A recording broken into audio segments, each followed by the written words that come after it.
Why are you so much taller than me? So my chair sits higher. Dang it. Okay. Should I sit up? No, you're fine. Hey, what's up, you guys? The Curious Owl here, and I have my mom with me today because she has decided to willingly participate in a bit of a challenge, which is basically she's going to have 5 different books that I'm going to show her, and she's going to have to guess the synopses of the books, and then an added challenge is to guess if I've read them or not, because she knows how many books I have not read on my shelf. How much of a problem is it in this house? That you have a lot of books, or that you haven't read all of them? I mean, either one. We're on a buying ban, so Trying. A buying ban. That doesn't mean no Christmas presents. But that's true. Let's get started. So, the first book is The One Memory of Flora Banks by Emily Barr. What do you think? The One Memory of Flora Banks. Do you think it's more... What do you think is the genre? Let's start with that. I think it's genre. I think it's like a fiction based on like... Do you think it's like realistic fiction or more kind of high fantasy, or do you more fantasy based? What do you think? Oh no, probably more like realistic fiction. Okay. Mm-hmm. What do you think that the story might be about? I think maybe she's got like, maybe this Flora Banks young person, is I don't know. She got knocked in the head and now she can't remember, and so she just makes shit up all the time. Okay. That's a good educated guess. So the synopsis reads, 17-year-old Flora Banks has no short-term memory. Her mind resets several times a day and has since the age of 10. That is until she kisses Drake, her best friend's boyfriend, the night before he leaves town, and that one memory becomes the one she can't forget. Convinced that Drake is responsible for restoring her memory, Flora goes after him on an impossible journey to Norway to piece together the shards of her fractured mind. But from the moment she arrives in the Arctic, nothing is quite as it seems. And it's up to Flora to be brave if she wants to learn the truth about herself once and for all. So she didn't get cracked in the melon, but, I mean, Something definitely her happened. temporal lobe doesn't work right. Something happened, basically, Okay. But that's a good guess, so Yeah. nice. Okay, so now, do you think I've read this? No. You would be right. I have not read this yet. It does not look like it's worn enough to have been read. I didn't know I was like wrong. a detective either, did ya? Just playing. I'm just Okay. playing. The Ocean at the End of the Lane by Neil Gaiman. The ocean at the end of the lane. You know Neil Gaiman, don't you? Like, you've heard of him? I think you have. Maybe. Have I read anything else by him? I don't think so. I mean, I'm just wondering if you know the author name. He's older. This is an older author. Like, he's been around for a long time. Because I'm old, I should know him? No. So what do you think the genre might be? Do you think it's realistic fiction again, or do you think it's something else? Yeah, I think it's kind of realistic fiction. Okay. So a story about kids who are abducted or something terrible happens to them, and the adults are just kind of figuring it out. Sort of like, I don't know, The Village just came to mind for some reason. Oh. But kind of like the kids know some kind of something not good is going on, and the adults have to figure it out, and that's how the story goes. Okay. I don't know. I'm guessing. Hey, that's the whole point of the video is you guessing. Maybe I'll help people come up with ideas for stories. I don't know. Hey, might. So here is the synopsis. Good gravel. A middle-aged man returns to his childhood home to attend a funeral. Although the house he lived in is long gone, he is drawn to the farm at the end of the road, where when he was 7, he encountered a most remarkable girl, Letty Hemstock, and her mother and grandmother. He hasn't thought of Letty in decades, and yet as he sits by the pond, a pond that she'd claimed was an ocean, behind the ramshackle old farmhouse where she once lived, the unremembered past comes flooding back. And it is a past too strange, too frightening, too dangerous to have happened to anyone, let alone a small boy. Oh. So, Wow. sounds like something you might be interested in? Yeah, kind of. Okay. Can I borrow it? Yes. Okay. You may borrow it. So, do you think I've read this one? No.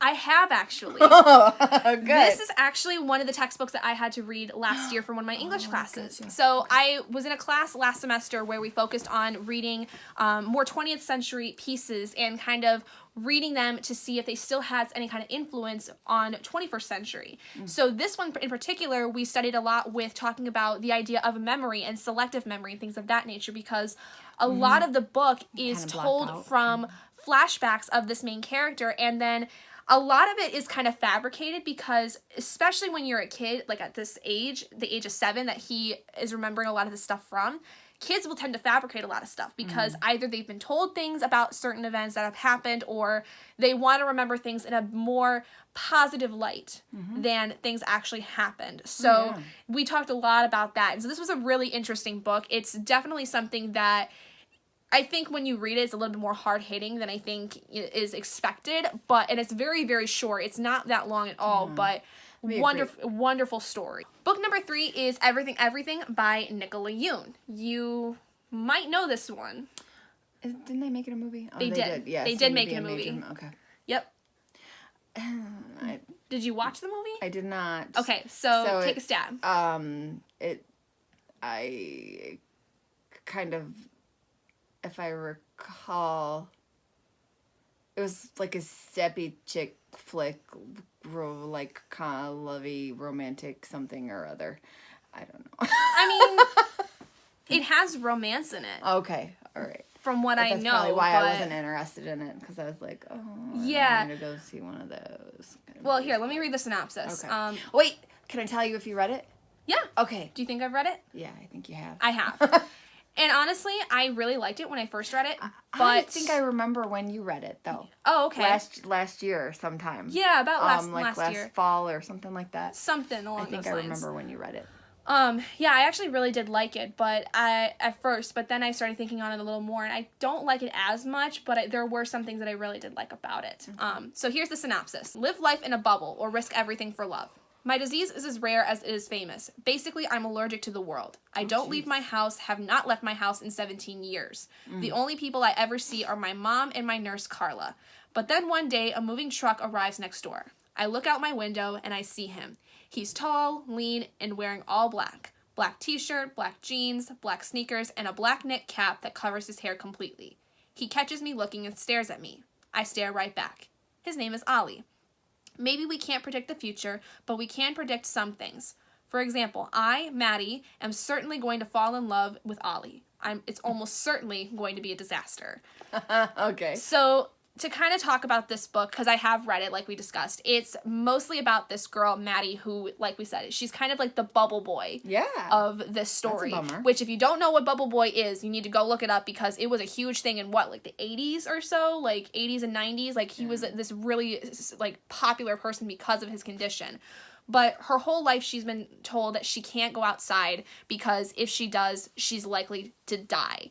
And then this kid, Ollie, moves in next door, and she starts to develop this budding romance with him, and he kind of encourages her to go outside of her house and kind of to be able to take risks in her life. And it's really a story about being able to take risks and, stuff like that. There was something about it, though, that I didn't like that you find out towards the end that really made me upset, but I understood kind of why it was used. And for those of you that may have read the story, you might know what I'm thinking of, but there's something about the way that she was raised that comes up in this story that I was like, that's not okay. You can't do that kind of thing. But I don't want to spoil what it is exactly, because it really ruins a lot of the story to spoil it. So, but you guessed correctly.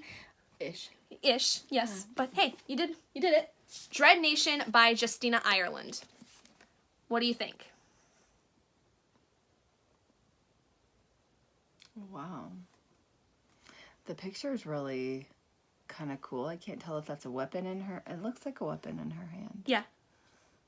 Does it have blood on it? It kind of looks like it. Probably. Or supposed to. I think so. All right. Well, there's a big old flag hanging in the back, and it says "Rise Up." So my guess is that it's like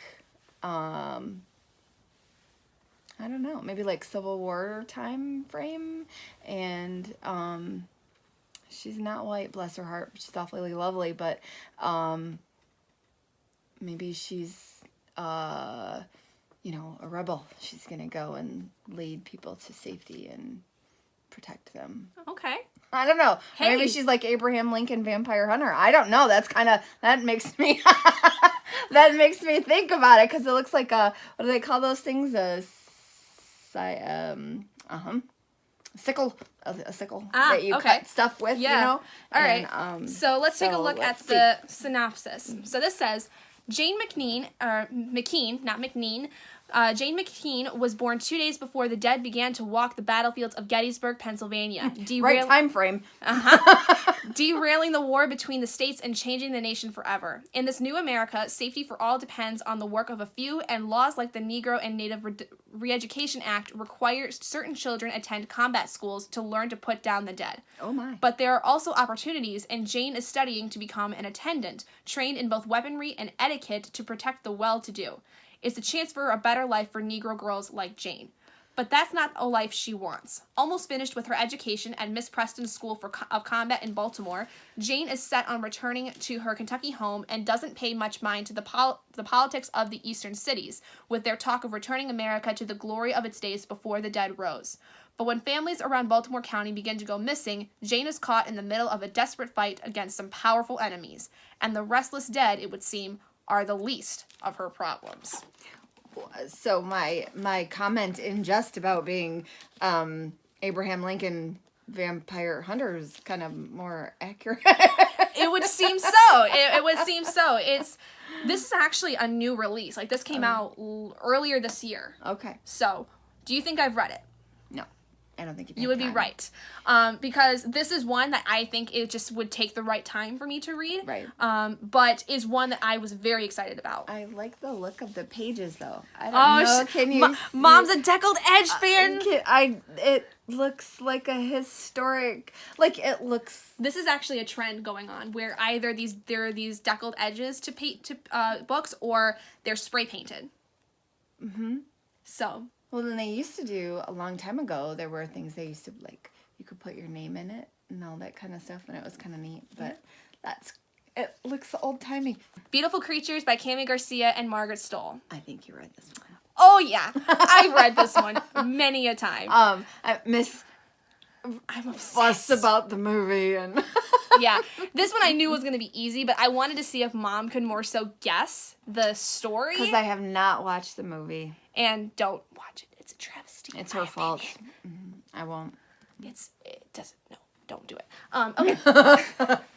So, what do you think the first book follows? Because there are 4 in the main series. There is a spin-off series, and there are 5 novellas. What do you think this first book goes into? Oh, I know it's like high fantasy, right? So there's critters. They're like hybrids, like where people and I don't even know. I mean, it's not like, I don't know. I mean, I know there's were people or were animals. It's multiple types of, like, werewolves and were other things, right? There are hybrids. There are also blood incubuses. There are just incubuses, which feed on dreams, but then there's blood incubuses where they're kind of more like werewolves, but they're not quite werewolves. Mm-hmm. Like, they're kind of more feral, like one would be, but they're not exactly. And then hybrids are basically usually either part castor or in part incubus, or they're some other combination of other creatures that are within this world. But I wouldn't consider it high fantasy. It's actually more considered like an urban fantasy, because it's still, the story is based in the real world. Gaia. But versus like high fantasy. High fantasy would be like Lord of the Rings or Game of Thrones. It's like a whole nother world created. Star Wars. Yes. That is high fantasy in a way, but that's science fiction, because it's space, technology, all that jazz. Understood. So I'm not a genre. That's okay. Okay, so what do I think this particular one is about? I think you spend a lot of time getting to know the different creatures and what they do, so that it'll pull you into the rest of the stories. But I'm guessing there's some kind of crazy adventure that they all have to go on. Yeah, I mean, you're right. The base of all stories, right? Pretty much. There's an adventure and a climax and then wrap up. I mean, yes. We're filming. It's okay. This first book, you're right. It does delve a lot into the world that gets the reader involved with the story to want to continue with the rest of it and kind of starts building the world that is the Castor world. Yeah. However, the main plot of the story focuses on two characters. There's Ethan Waite, who is a normal human. Prior to the story, he loses his mother. She dies in an accident, and the beginning of the story is kind of them going through the funeral and some of the aftermath from it. Well, don't spoil it for anybody. Read the... No, that's very beginning of the story. It's very beginning.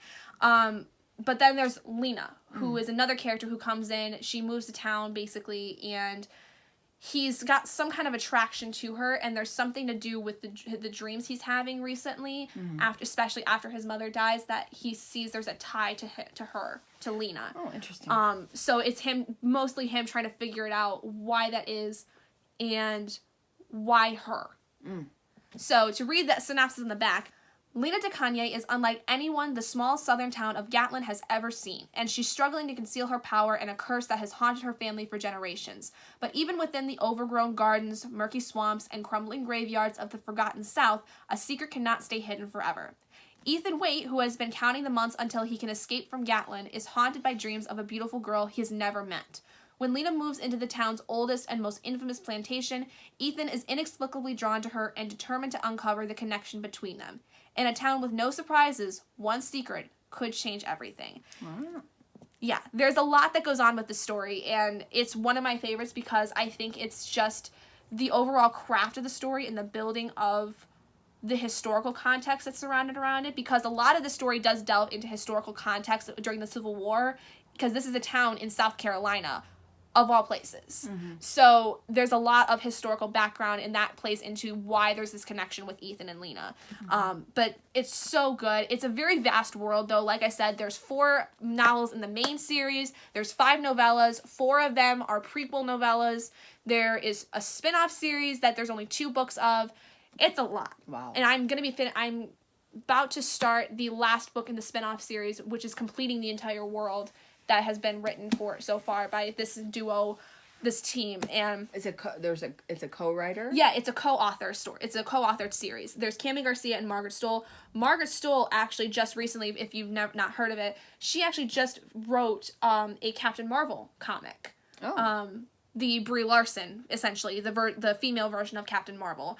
And that just got released and fairly recently, in time for the movie that's supposed to come out in March, I think.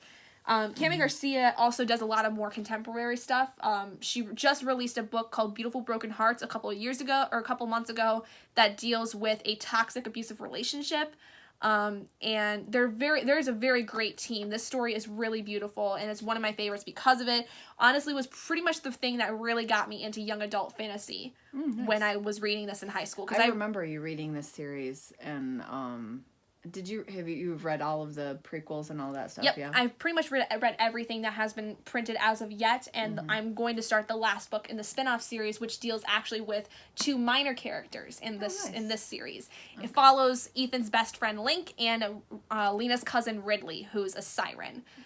She's kind of like, she's not the one that'll go out in the water and draw the boys in, but she's got those alluring kind of powers, and she's a very temperamental character, and I just can't... Some days I can't deal with her, but other times I'm like, Ridley, you are a beast to be reckoned with.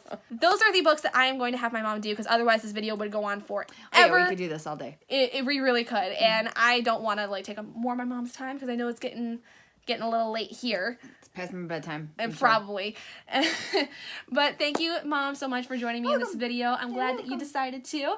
And I hope you guys enjoyed. Let me know if there's anything else maybe that you want my mom to guess if I've read, or if there's anything else you'd like us to do here. I'm sure, there could be other things that I could talk her into doing.